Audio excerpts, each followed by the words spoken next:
temporada de Antifrágiles es una idea original de Mónica Garza y Francisco Rivas para Podimo, la principal plataforma de podcast y audiolibros en español. Muchas familias se rompen y muchas veces es lo mejor que te puede pasar porque a lo mejor las relaciones eran tóxicas. Mamá me dijo, lo único que me mantiene estable es el alcohol. Para hacer una mejor sociedad debemos de aprender a no tenerle miedo a salir de nuestro sitio de confort. El capítulo de hoy lo vamos a dedicar a las pérdidas de todo tipo. La obvia, que es la de un ser querido, la pérdida de la salud, pero hay tantas como un trabajo, un amor, porque nosotros hemos sufrido pérdidas y hemos tratado de ver cómo convertirlas en ganancias, porque siempre hay un lado que te hace crecer, o que te hace competir, o que te hace aprender a partir de ello. ¿Este es tu caso? Porque el nuestro sí. Platiquemos. Antifrágiles.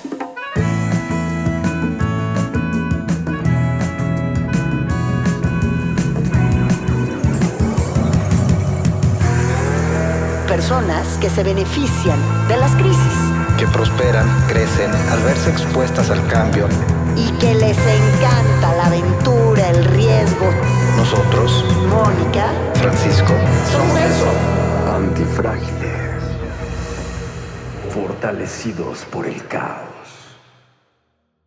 Gracias por estarnos acompañando nuevamente. Yo soy Mónica Garza. Le doy la bienvenida a Francisco Rivas. ¿Cómo estás, Francisco? Muy contento de estar siempre contigo, de estar aquí, mi querida amiga. Oye, vamos a hablar el día de hoy de cómo ganas cuando pierdes. Porque muchas veces las pérdidas nos dan grandes ganancias también, ¿no? Se gana perdiendo. Pues mira, hay muchas personas que a partir de que perdieron el trabajo se echaron a andar, se reinventaron. Sí, claro. Que tal vez habían tenido la intención de iniciar una actividad comercial propia y no lo habían hecho porque pues estaban en un trabajo, tenían un camino trazado de vida. Indudablemente las pérdidas son difíciles y hay que empezar por reconocer que cuando tenemos una pérdida, pues es válido que nos sintamos tristes, es válido que tengamos ese duelo necesario, pero en muchas ocasiones hay que entender que también es una oportunidad para poder hacer mejor las cosas, para poderlas cambiar. Sí, por supuesto, porque además pérdidas tenemos de todo tipo, pérdidas hay muchas. O sea, pérdidas, pierdes a tu pareja o pierdes un trabajo o algo que también te hace replantearte la vida y tu forma de vida, que es cuando pierdes la salud. Yo justamente hice hace poco una entrevista con un personaje de la política muy importante que me narraba cómo de la noche a la mañana le cambió la vida cuando le diagnostican cáncer. Y de pronto todo cambia. Cambia sus planes, cambia su relación con su hijo, sus prioridades, claro. Y también aprendes a parar. Porque a veces estos cambios radicales dentro de la pérdida te hacen hacer este alto en el camino que de otra manera, si no es por una razón radical, tú solito no vas a decir, ay, bueno, sí, ya voy a parar porque lo necesito. Yo siempre lo he dicho, y no sé si mi productora aquí me va a regañar porque voy a utilizar una muy mala palabra, pero yo siempre digo que la vida nos habla. Y la vida te va advirtiendo cuando tienes que hacer un cambio en tu vida y no esperarte a que llegues a un límite. Y si no entiendes y haces el cambio a tiempo, la vida te avienta el cambio a chingadazos. O sea, eso es lo que yo digo que pasa cuando viene este cambio radical, cuando pierdes la salud. Fíjate, una amiga le diagnosticaron cáncer, tuvo un cáncer bastante agresivo y lamentablemente murió. Pero antes de morir, hizo todo lo que quería hacer. Y ya se puede decir que hizo todo lo que quería hacer. O sea, fue impresionante porque de ser alguien que era bastante miedosa, se aventó del paracaídas, aprendió a esquiar. Bueno, aprendió a caerse, disque esquiando, pero también hizo eso. Era alguien como muy cuidadosa con el dinero y fue y se compró lo que quiso y comió lo que quiso y se divirtió cuanto quiso.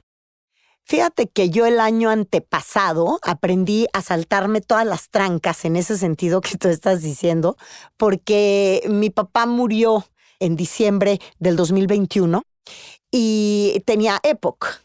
Y entonces cuando ya vimos que le quedaba poco tiempo de vida, cuando empezábamos a advertir que el EPOC nos iba a traicionar y sobre todo cuando le dio COVID, que finalmente, pues una persona con un EPO como el que mi papá tenía, pues el COVID lo más seguro era que lo iba a matar. No murió de COVID. Pues superó el COVID y luego murió de otra cosa. Pero yo me acuerdo que los médicos, porque además tenía varios médicos, varias especialidades que atender, como era la neurológica y cómo era. Y entonces me decían, por ejemplo, que no coma helado, que no tome mucho alcohol, que no, y a mi papá le encantaba a partir de la 1 de la tarde tener su tequila, y entonces mi hermana chica y yo, que éramos las que nos encargamos de él los últimos 2 años de su vida, tomamos la decisión de privilegiar su felicidad sobre su salud. Porque decíamos, ¿cuánto tiempo más le puede quedar? Tenía 88 años. Y decíamos, si van a ser los últimos meses de su vida, que coma lo que quiera, que haga lo que quiera. Era toda una producción. Sacar a mi papá con los oxígenos y con esto, a comer. Y literal, yo armaba toda una producción para salir con él a comer y que comiera lo que quisiera y que se comiera el postre que quisiera y que se tomara los tequilas que quisiera. Porque tiene que haber un punto cuando la pérdida te enfrenta a eso, que te enseñe a privilegiar lo conveniente de la calidad de vida y de estabilidad emocional que te pueda dar lo que quieres hacer. Fíjate, para mí no fue exactamente igual. Cuando, tú sabes muy bien, mi mamá lleva muchos años enferma. Uh-huh. Mi mamá muere el año pasado en septiembre, hace algunos meses, y pues la enfermedad fue una enfermedad muy larga. Mi mamá aparte tenía un problema importante de anorexia. Uh-huh. Tenía muy poco peso, y cuando empezó a tener las crisis neurológicas que tuvo, una de las cosas que nos dijo el médico es, ya no puede tomar. Mamá tenía un problema de alcoholismo crónico importante. Y yo sí se lo planteé a ella, o sea, sí le pregunté, le dije, ¿tú qué quieres hacer? Mamá me dijo, lo único que me mantiene estable es el alcohol. Y yo, madres, o sea, si claro. Eso es estable. Y pues finalmente ella... Porque luego si no enfrentaría un síndrome de abstinencia y empeoraría todo, ¿no? Efectivamente. Pues mira, ella sí decidió pues casi acabar con su vida. O sea, es decir, ella dijo, yo prefiero que sea más corto, yo prefiero que sea tal vez físicamente más doloroso cuando llegue a suceder, pero por mientras, si yo quiero seguir tomando, voy a seguir tomando. Y lo hizo. Bueno, yo te voy a decir una cosa. Yo sufro de una gastritis sangrante desde hace muchísimos años. Y una vez tuve que hacer una endoscopía y colonoscopía y todo junto porque ya el estrés me estaba matando. Y entonces, cuando me hicieron esta endoscopía, salió como resultado no 1, ni 5, ni 10, 50 úlceras en el estómago. Madres. Entonces, cuando el doctor me dijo, cuando desperté de la anestesia, el doctor me dijo, a ver, Mónica, o le bajas 10 rayitas a tu estrés y tu nivel de trabajo, o la siguiente vez vas a salir con el estómago en una bolsita de aquí. Entonces, lo primero que te voy a pedir es que dejes el café y el vino tinto. En esa época me gustaba muchísimo el vino tinto y le dije, prefiero morirme. Yo no voy a dejar el café ni el vino tinto porque entonces mi vida pierde sentido y yo me divierto mucho. Digo, estoy exagerando, por supuesto, pero a lo que voy es, todos los días estamos enfrentados a que la vida nos pone condicionamientos para elegir entre la calidad de vida que queremos tener y la que podemos tener. Y creo que esa es la disyuntiva a veces más difícil. Mónica, tú y yo somos amigos. Yo te conozco tu vida. Pero sería muy bueno que precisamente para que los demás no se sientan que están pasando por situaciones que únicas. Otros no entienden, únicas, que les compartas algo de tu vida. Tú hace poco dejaste una chamba exitosísima. Dejaste un noticiero que te daba una visibilidad enorme, donde lo hacías súper bien, donde tenías unos contactos espectaculares, y fue una decisión propia en un momento difícil y complicado. ¿Qué ganaste? Pues mira, voy a tener que decir una gran verdad que a lo mejor a algunos no les va a gustar. Paz mental. Tú sabes perfectamente que en los medios de comunicación muchos tenemos que vivir y negociar y administrar el nado contracorriente. Y a mí no, o sea, no soy como un salmón cómodo o cómodamente un salmón, ¿no? ¿No te gusta nadar contracorriente? ¿O sí te gusta? Me encanta nadar contracorriente, pero no siempre estoy cómoda en ello. Okay. Y creo que también yo ya había llegado a un punto en mi carrera profesional donde quería comunicar otras cosas y de otras maneras y no depender de ciertos filtros, particularmente eso. Entonces, ¿qué gané? Eso, el poder elegir diferente los tópicos de los que quería hablar y tener una vida que se va acomodando todavía ahora. O sea, no fue una decisión fácil para nada. Pero ¿sabes qué sí tienes que tener cuando tomas esa decisión? Hacerte varias preguntas. Una de ellas, ¿me siento bien? ¿Estoy cómoda conmigo? Mi salud estaba empezando a verse afectada. Estaba muy estresada, por ejemplo. Y yo que todo me lo llevo al estómago, pues te imaginarás cómo lo tenía. Y de pronto, pues, tienes que tener el valor de decirte a ti mismo que no. A veces nos vamos como encarrerados, como si estuviéramos en la Fórmula 1, y cuando sabes que eres un coche que nadie va a detener más que tú que eres el piloto. Pero fíjate, qué interesante esto que me acabas de decir. Tu salud estaba en riesgo. Y aquí es una de las cosas que generalmente las personas no hacemos. A mí me llama mucho la atención un dicho indio que dice que uno de los problemas de Occidente es que las personas comemos cuando tendríamos que dormir, dormimos cuando tendríamos que trabajar y trabajamos cuando tendríamos que comer. La verdad es que poco le damos el peso a la salud que tiene y cuando tomamos decisiones, la salud es un ejemplo evidentemente muy claro, pero en muchas ocasiones no sabemos cuál es la prioridad que tenemos que atender y tratamos de atender todo al mismo tiempo. Entonces, tú atendiste algo que es prioritario. Porque se activó la alerta sísmica. O sea, yo no soy de sufrir de dolores de cabeza. Y de pronto terminaba la semana y todos los viernes sufría migrañas.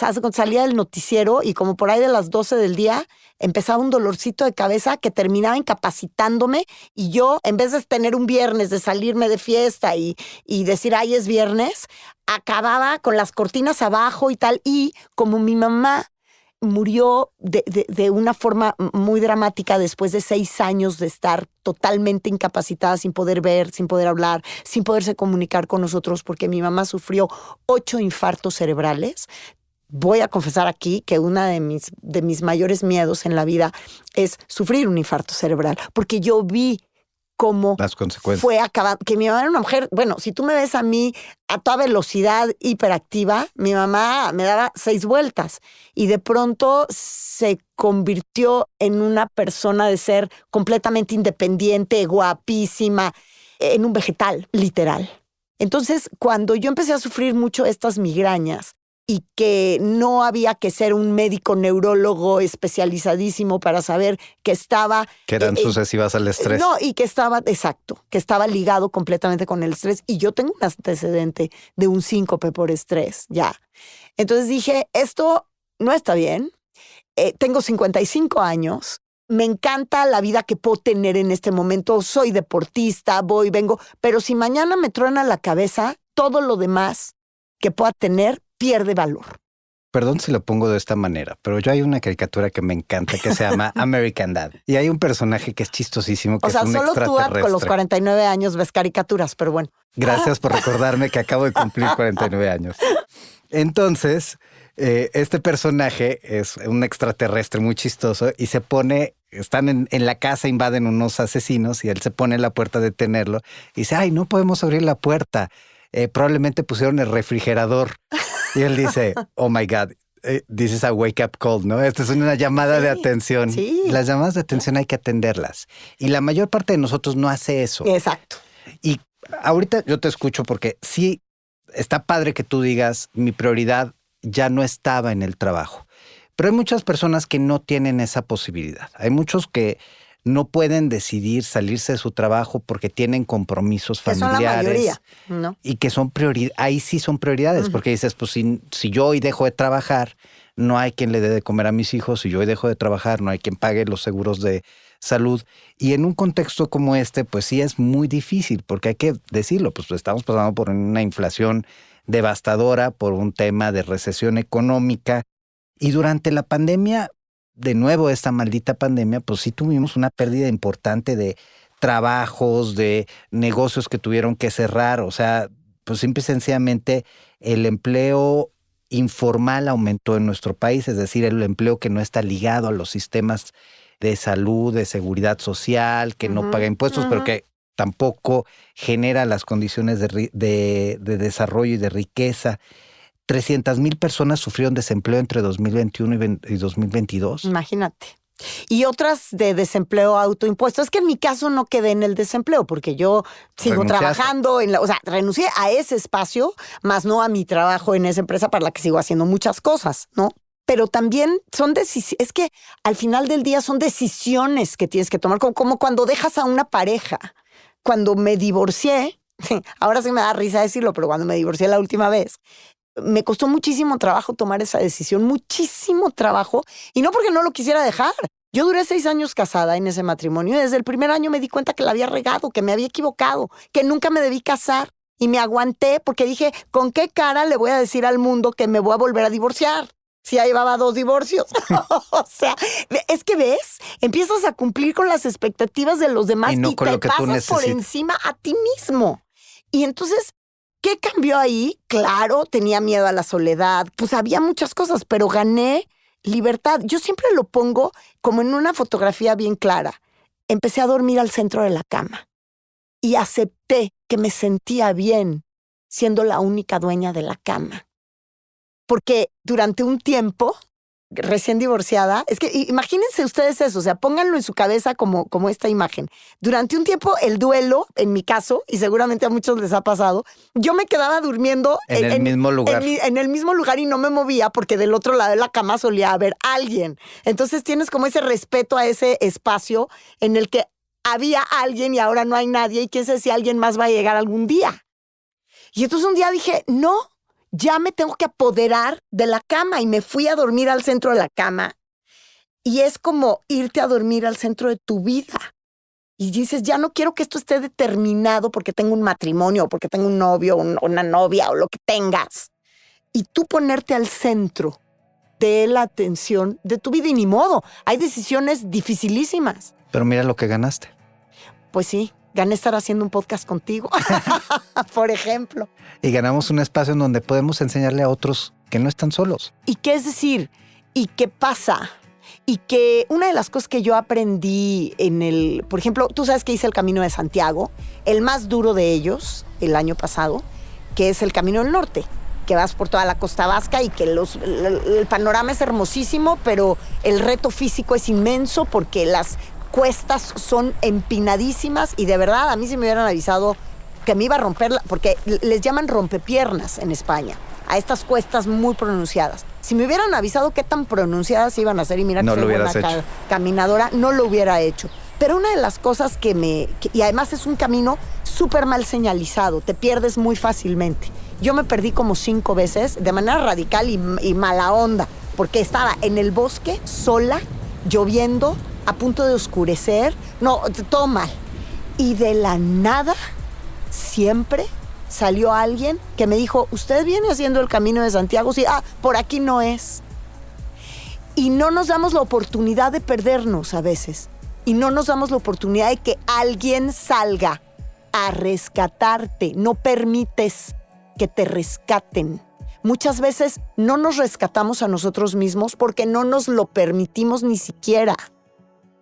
Mira, tú tal vez no sabes esto, a pesar de tantos años que tenemos de ser amigos, pero tú sabes, yo crecí en Italia y llegué a México hace 22 años aproximadamente, porque un jefe me trajo a México. Él había sido alcalde de Palermo, era uno de los símbolos internacionales del combate a la mafia, y terminando su periodo, lo contrataron muchos gobiernos, sobre todo en América Latina, para que fuera asesor en materia de seguridad. Entonces empezamos a viajar y pues como yo hablaba español, me llevo con él. Y en Tijuana, el gobernador de Baja California, Eugenio Elordu, en ese entonces le dice, bueno, pues órale, te contratamos para que nos ayudes a resolver el problema de seguridad, pero pues no te podemos contratar si no hay nadie de tu equipo aquí. Entonces yo venía por una semana y llevo 22 años. Y lo chistoso fue precisamente que pues mi jefe obviamente ni siquiera me preguntó si yo quería o no quería, nada más dijo, él se va a quedar, y yo pues acostumbrado a lo que diga el jefe, claro, pues me quedé. Lo malo es que pues al estilo mexicano lo contrataron y lo despidieron en 3, 2, 1 y él hizo exactamente lo mismo conmigo. Mi hermana en Italia me dijo, eres un idiota, te lo dije. O sea, el te lo dije sonó unas 550 veces en una conversación de 5 minutos. Entonces, pues yo me trepé mi macho y decidí quedarme en México. Yo de primer carrera soy economista, había estudiado temas relacionados con economía, después en posgrados, y me quedo en Tijuana, desempleado, sin dinero, pero vi una oportunidad. Uh-huh. Y fue la de estudiar psicología y de reinventarme. Y empecé a dar clases de italiano, empecé a hacer otras cosas, entré a la Autónoma de Baja California y me dio una oportunidad enorme. La oportunidad de hacer algo que había querido hacer cuando yo entré de 15 años a la universidad la primera vez y yo quería estudiar psicología. Todo el mundo me había dicho no porque te vas a morir de hambre. Y entonces, pues como a mí no me gusta morirme de hambre, no estudié psicología. Pero en un segundo momento tuve una oportunidad. Y sí fue un camino muy difícil porque, pues, literalmente, así como tú hiciste el camino de Santiago, yo todos los días tenía que ir a la UABC a pie porque era o me subo al camión y en Tijuana el transporte público es muy caro. Claro. O, pues, vivo. Entonces... Claro, es que ¿sabes qué? El fracaso en lo que sea, en un matrimonio, en un trabajo, en un tratamiento de salud, como no te quita la vida... El fracaso en general es una oportunidad para volver a empezar. Es que no vemos en el fracaso una oportunidad y eso es cultural. Entonces sí creo que en las pérdidas, en todas, ¿cómo hemos visto familias que, por ejemplo, se muere el patriarca o la matriarca de la familia y se rompe la familia? Sí, se deshilachan. Muchas familias se rompen y muchas veces es lo mejor que te puede pasar que se rompa la familia porque a lo mejor las relaciones eran tóxicas, porque a lo mejor tú necesitabas romper esos hilitos rojos que le llaman, ¿no? Esos hilos rojos que te conectan con el caos, que te conectan con el dolor, que te conectan con episodios de tu vida cuando eras, con ese niño lastimado con el que vivimos. Y que cuando lo dejamos salir nos lastima más en la vida adulta. Hay un artista que es francés que a mí me gusta mucho porque él construye piezas que son como reproducciones de floreros, de vasijas antiguas, pero con piezas destruidas de cualquier otra cosa, ¿no? Desde una lámpara del carro, una calavera, lo que se te ocurra que encuentre en la calle y con eso reconforma esas piezas y son obras de arte. Y eso es lo que podemos hacer. A veces lo vemos como muy lejano, pensamos que solo algunas personas van a poder llegar ahí. A veces la vida, insisto, no es lo mismo. Yo en mi caso no tenía hijos, no tenía ciertos compromisos y pues si yo me moría de hambre, me moría de hambre yo solo. Y quien tiene que enfrentar pues las responsabilidades de una familia no siempre tiene la posibilidad de tomar decisiones tan valientes, pero a veces si no tomas esas decisiones le pasa lo que te hubiera podido pasar a ti quedándote en un noticiero exitoso, quedándote en una condición privilegiada en donde quien iba a pagar iba a ser tu salud. Es que, bueno, eso por principio y después creo que sí de pronto tenemos que retarnos un poquito más. O sea, siempre decimos, es que para ser una mejor sociedad debemos de para ser una mejor sociedad debemos de aprender a no tenerle miedo a salir de nuestro sitio de confort. Uh-huh. Porque eso es lo que nos hace aprender, lo que nos reta, lo que nos vuelve más creativos.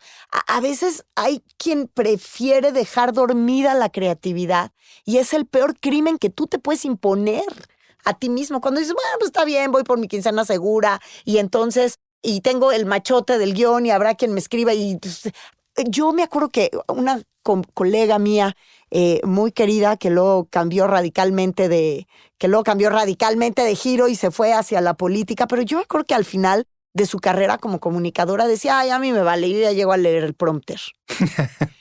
¡Qué dramático!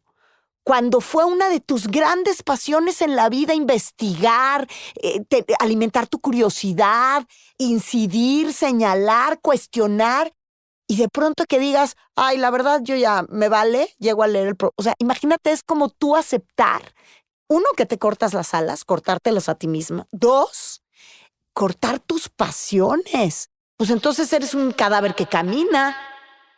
Pues entonces lo que estás diciendo es que todas las veces que nos obligamos a salir de nuestra zona de confort, todas las veces en que queremos transformar una ganancia de una pérdida, es decir, el hacer algo diferente respecto al outcome que había sido pensado, es ser antifrágil.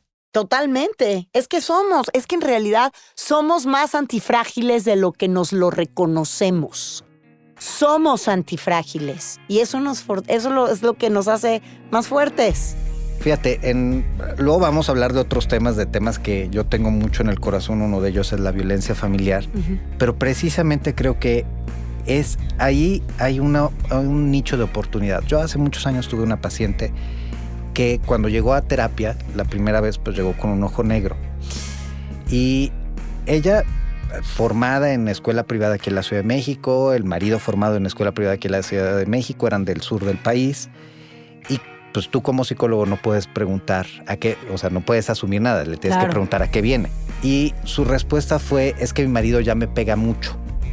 O sea, no es que me pega, es que ya me pega mucho. Pega mucho. O sea, ella había decidido tolerar los golpes. Sí, porque históricamente su mamá, su abuela, sus hermanas, todas habían sido golpeadas.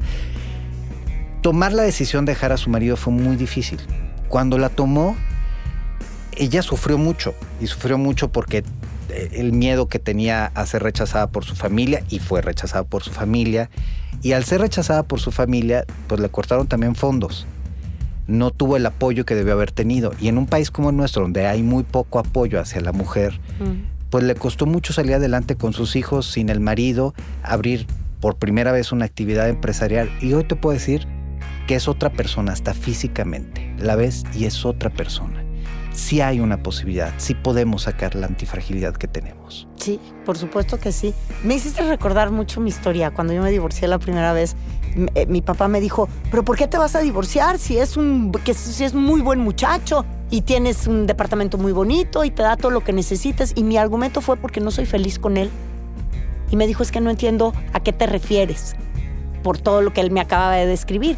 Pues le dije, ¿quieres que te lo explique con manzanas? No te va a gustar, ¿verdad? Además estaba yo muy chiquita y me acuerdo que me dijo, bueno, te vas a regresar a vivir a la casa. Estaba muy chiquita porque yo me casé la primera vez a los 19 años. Entonces tenía 22 o 23 en ese momento, 22. Entonces me dijo, bueno, te vas a regresar a la casa, ¿verdad? Le dije, claro que no, si me casé para salirme de ella.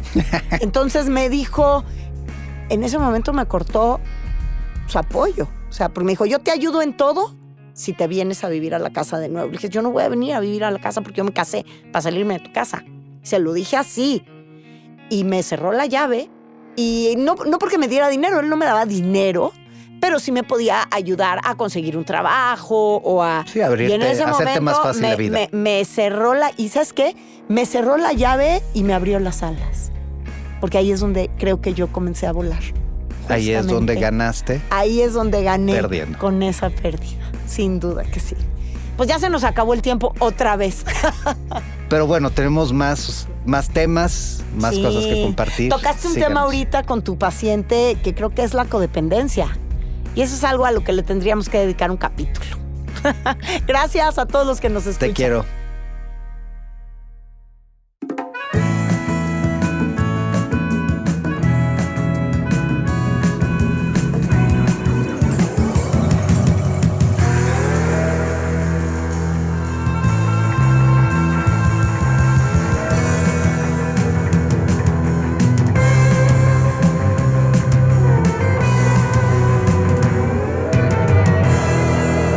Antifrágiles, fortalecidos por el caos.